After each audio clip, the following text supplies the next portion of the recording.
I'm the only Palestinian American serving in Congress, Mr. Chair, and my perspective is needed here now more than ever. I will not be silenced, and I will not let you distort my words. Folks forget I'm from the city of Detroit, the most beautiful, blackest city in the country, where I learned to speak truth to power even if my voice shakes. Trying to bully or censor me won't work, because this movement for a ceasefire is much bigger than one person. It's growing every single day.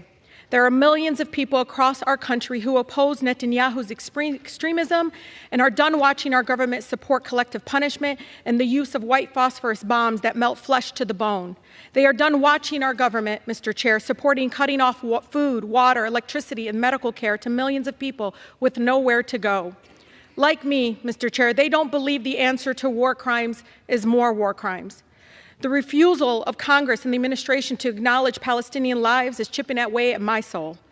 Over 10,000 Palestinians have been killed. Majority were children. But let me be clear. My criticism has always been of the Israeli government and Netanyahu's actions. It is important to separate people and governments, Mr. Chair. No government is beyond criticism.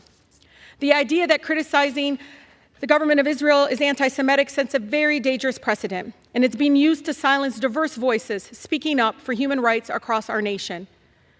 Do you realize what it's like, Mr. Chair, for the people outside the chamber right now, listening in agony to their own government dehumanizing them?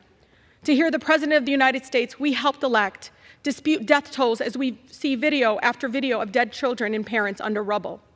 Mr. Chair, do you know what it's like to fear rising hate crimes, to know how Islamophobia and anti-Semitism makes us all less safe, and worry that your own child might suffer the horrors that 6-year-old Wadia did in Illinois? I can't believe I have to say this, but Palestinian people are not disposable.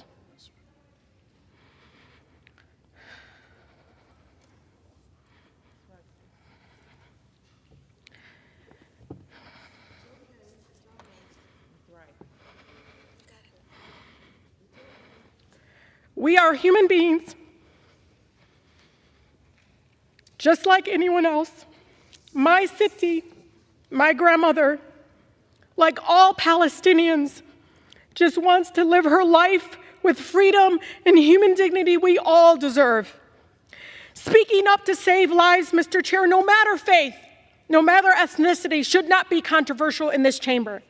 The cries of the Palestinian and Israeli children sound no different to me. What I don't understand is why the cries of Palestinians sound different to you all. We cannot lose our shared humanity, Mr. Chair. I hear the voices of advocates in Israel, in Palestine, across America, and around the world for peace. I am inspired by the courageous survivors in Israel who have lost loved ones, yet are calling for a ceasefire and the end to violence. I am grateful to the people in the streets for the peace movement, with countless Jewish Americans across the country standing up and lovingly saying, "Not in our name."